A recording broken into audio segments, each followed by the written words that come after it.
срыв переговоров между Москвой и Киевом. Путин срочно отправляет представителя в Белый дом. Первые заявления и требования.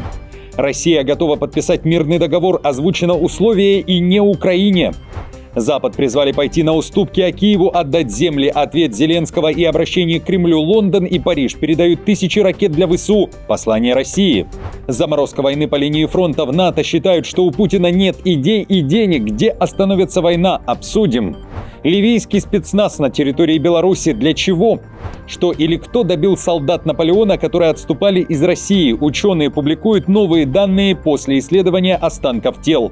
Смертельная поездка в военкомат. В Германии бум на частные бомбоубежища, а в Польше под суд отправляют экс-президента Дуду. За что? Об этом и не только. Досмотрите. Всем привет, это «Время Прядко», коротко, четко и по делу о том, о чем говорят в мире. Как всегда, жду ваших комментариев и ответов на мои вопросы. Пожалуйста, поддержите прямо сейчас лайком и поделитесь видео на своих страницах в соцсетях. Время начать. Экс-президент Польши пошел под суд. В Варшаве стартовал громкий процесс против Анджея Дуды, который лишь недавно покинул свой пост. Повод – его слова, сказанные о фильме Агнешки Холланд «Зеленая граница», где он поддержал лозунг «Только свиньи сидят в кино». Выражение, уходящее корнями во времена нацистской оккупации. Так немцы писали на афишах в 40-х, осуждая поляков, которые ходили в кино под немецким управлением. Центр мониторинга российских и ксенофобских проявлений подал в суд, обвиняя бывшего президента в публичном оскорблении граждан и разжигании вражды. По мнению истцов, Дуда унизил зрителей фильма, фактически назвав их свиньями, и легитимизировал язык ненависти, особенно опасный, когда исходит от главы государства. Сам Дуда утверждает, что его слова – это не его заявление, а лишь цитата, а также сослался на закон о цитировании. Кроме того, упоминал польских пограничников, которых, по его мнению, фильм выставил не с лучшей стороны. Фильм «Зеленая граница» рассказывает о миграционном кризисе на польско-белорусской границе, который в Польше называют гибридной войной Лукашенко и Путина против Европы. 6 ноября будет оглашен приговор. Высказывания Анджея Дуды и сам фильм вызвали широкую общественную дискуссию. Часть политических и общественных кругов сочла слова бывшего президента неприемлемыми, указывая на их исторические коннотации и потенциал для разжигания ненависти. С другой стороны, нашлись и те, кто поддержал позицию Дуды, утверждая, что фильм «Холланд» несправедливо изображает польских пограничников и может нанести ущерб репутации силовых структур.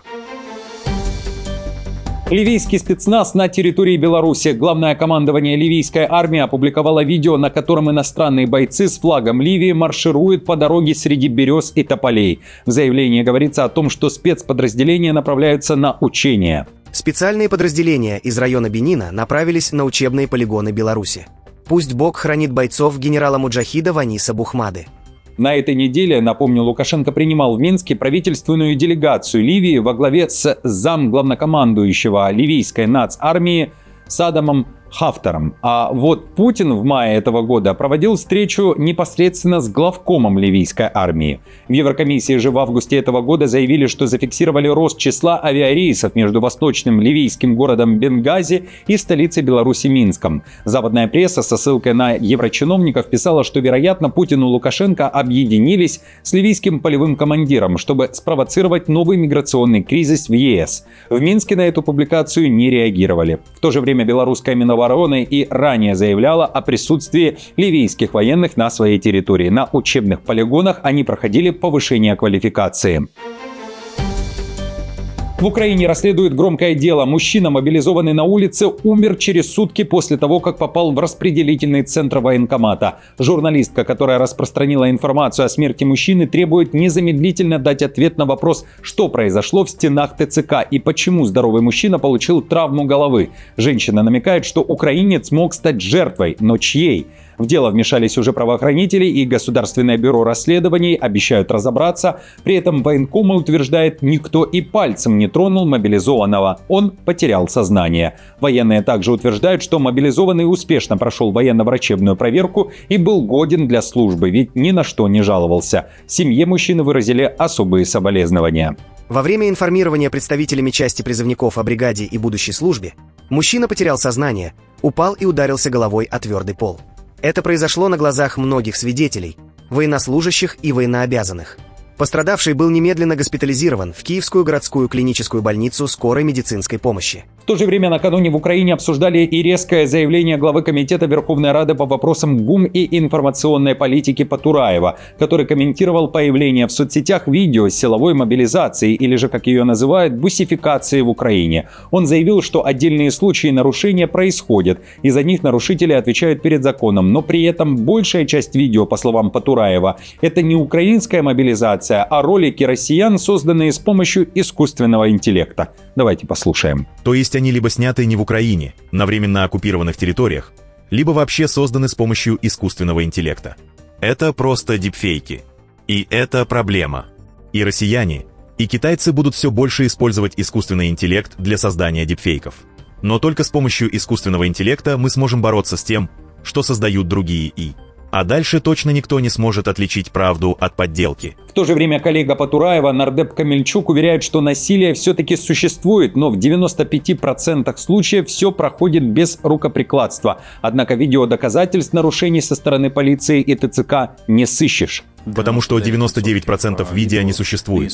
Потому что есть просто избитые люди. У них изымаются телефоны, камер внутри нет. Камеры, которые ТЦК условно используют при задержании, стираются, потом в помещении не используются. В 99% случаев вы о них никогда не узнаете. Поэтому таким образом мобилизованные мужчины отлеживаются определенный срок внутри. Если им не становится хуже, их отправляют дальше на обучение. Никто там не снимает никаких избиений или других ситуаций. Не всех бьют. Давайте говорить откровенно. В Германии начали продавать домашние бункеры. Теперь убежище как товар для сада, и это новый тренд безопасности. На фоне разговоров о будущей войне между Россией и НАТО спрос на частные бомбоубежища вырос, пишут немецкие медиа. Все дошло до того, что скоро первый домашний бункер появится в отделе садовых товаров. Это мини-убежище площадью 16 квадратных метров с 4 спальными местами, душем, туалетом, мини-кухней и даже экраном, имитирующим окно, утверждают разработчики. Освещение регулируется по яркости и цвету, как в умном доме. Авторы проекта уверяют, что бетонный купол толщиной 20 сантиметров выдерживает удары дронов, мин и даже ракет калибра 107 мм. Если установить его под землей, то конструкция сможет защитить даже от последствий ядерного взрыва, если эпицентр находится не ближе 20 километров. Выложить за этот бункер придется немало, от 50 до 150 тысяч евро, в зависимости от комплектации. Производство около 70 дней. США вызывают Кремль на разговор. Спецпредставитель Путина по приглашению американской стороны уже прибыл в Америку. Кирилл Дмитриев приземлился в Штатах всего через пару дней после того, как Трамп объявил о санкциях против РФ. У Путина их назвали недружественными мерами, которые ударят по американцам, а не по России. Кроме того, Москва заявляет о срыве переговоров с Киевом.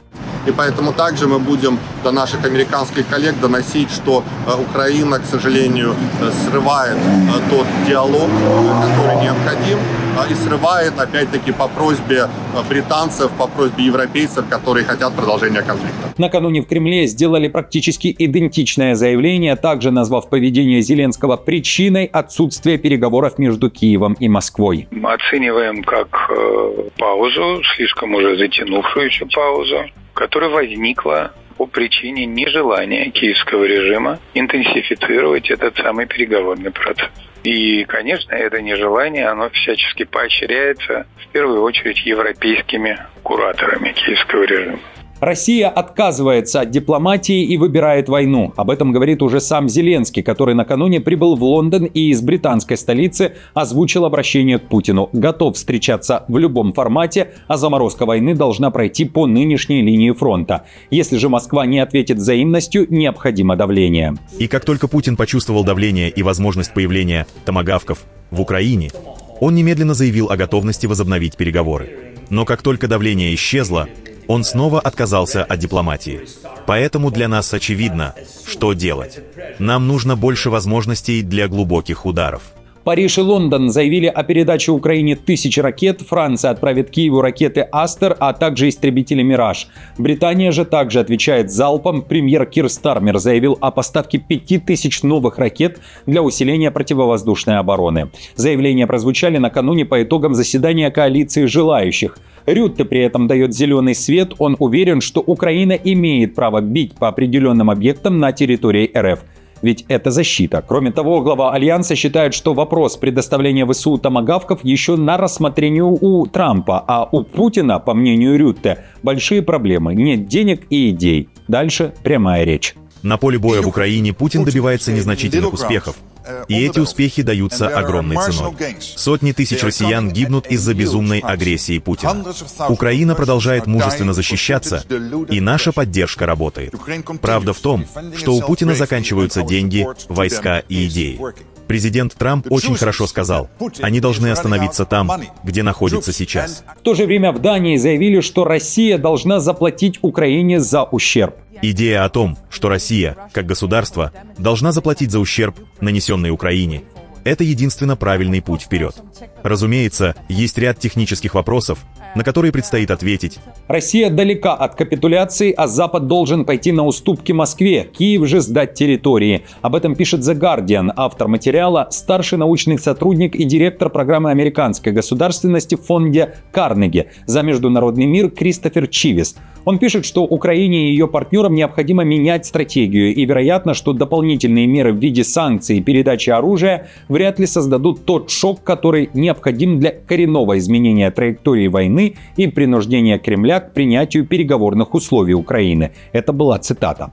Давление такого рода он называет важным элементом, но недостаточным. Поэтому не стоит ожидать, что эти дополнительные санкции скоро закончат войну, если только они не будут сочетаться с более открытой позицией Запада на переговорах. Это может означать сделку несколько более выгодную для России, чем предпочел бы Запад. Если война закончится, например, с тем, что Россия сохранит контроль над Донбассом, это будет несправедливым исходом для Украины и разочаровывающим для ее сторонников, но все же лучше многих альтернатив. Напомню, Зеленский заявил, Украина сдавать свои территории России не намерена. В то же время Турция заявляет, готова организовать встречу Трампа и Путина на своей земле. Мы считаем, что любой диалог будет полезен для прекращения этой войны. С самого начала мы выступали за это, работали над этим и заявляли, что справедливый мир возможен. Мы имеем хорошие отношения с обеими сторонами и являемся страной, которая заслужила доверие обеих сторон. Это дает нам преимущество на пути к миру, и мы полны решимости использовать эту ситуацию на благо человечества. Друзья, ожидаете ли вы возобновления диалога между Россией и Украиной и как относитесь к заморозке войны по линии фронта? Напишите свое мнение в комментариях, пожалуйста. Также поставьте лайк этому видео, подпишитесь, чтобы не теряться. В ночь с субботы на воскресенье в ряде стран переходят на зимнее время. Разница будет заметна, с учетом того, что мы все с вами находимся в разных странах. Для кого-то из вас мои видео станут выходить чуть раньше, для кого-то ничего не изменится. Пожалуйста, завтра, в воскресенье, поддержите меня лайком. Надеюсь, мы с вами не потеряемся. А я продолжаю. Россия подняла авиацию. Японские истребители взлетели в ответ. Два российских стратегических бомбардировщика Ту-95МС, способные нести ядерное оружие, совершили, как утверждается, плановый полет над нейтральными водами Японского моря. Самолеты сопровождали истребители Су-35, выполнявшие задачи прикрытия. В Минобороны РФ уточнили, что на отдельных этапах маршрута к российским бомбардировщикам приближались истребители иностранных государств. Министерство обороны Японии заявило, что подняло свои самолеты на перехват и слежение за российскими военными самолетами. Инцидент произошел за несколько часов до выступления нового премьер-министра Санэе Такаити, которая объявила о планах ускорить наращивание оборонных возможностей Японии. Министр обороны Японии заявил, далее цитата, «Россия ежедневно ведет военные операции вокруг нашей страны, продолжая при этом войну в Украине. Такова реальность». В то же время новый премьер Японии, женщина Санэе Такаити, заявила, что отношения с Россией находятся в тяжелой ситуации, но курс японского правительства – решить территориальную проблему и заключить мирный договор. Это была цитата также. В России при этом заявили, Москва готова заключить этот мирный договор. Мы также являемся сторонниками заключения мирного договора с Японией. Вместе с тем, к нашему сожалению, приходится констатировать, что в настоящий момент Япония также занимает весьма недружественную позицию в отношении Российской Федерации. Присоединилась ко всем незаконным санкциям, незаконным ограничениям в адрес нашей страны, которые пытаются принять. Ученые из Института Пастера обнаружили в ДНК зубов солдат армии Наполеона, погибших при отступлении из России и похороненных в братской могиле в Вильнюсе, следы паратифа и возвратного тифа. Исследование, опубликованное в журнале Current Biology, показала, что 1 из 13 изученных останков содержал бактерию возвратного тифа, а 4 – паратифа. Обе инфекции распространяются через вшей или зараженную пищу и воду, вызывая лихорадку, слабость и диарею. Ранее считалось, что наполеоновские солдаты были добиты в основном сыпным тифом и окопной лихорадкой, однако новые данные дополняют эту картину.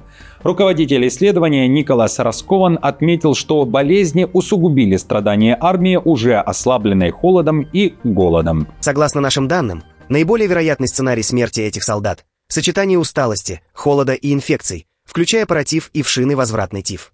Эти болезни не всегда смертельны, но могли серьезно ослабить уже истощенных людей, пишут авторы исследования. И напоследок о миллионах красных крабов, которые захватили дороги Австралии. На острове Рождества началось великое шествие к воде. Дороги буквально покраснели от жизни. Миллионы ярко-алых крабов двинулись из джунглей к океану. Это их ежегодная миграция – одно из самых зрелищных природных событий планеты. Свыше 100 миллионов красных крабов живут только здесь, на маленьком острове у побережья Западной Австралии. Ради их путешествия власти перекрывают дороги, строят специальные мостики и тоннели, чтобы маленькие путники безопасно дошли до воды. На берегу самцы и самки встречаются для спаривания, после чего самки остаются в норах, чтобы после сбросить до 100 тысяч яиц в океан, а самцы возвращаются вглубь острова. Экологи называют это красным приливом жизни, грандиозным символом обновления и баланса экосистемы. Друзья, на этом все. Спасибо за просмотр. Не забудьте поддержать работу лайком, подпиской и комментарием. До встречи уже завтра, но помните о переводе времени.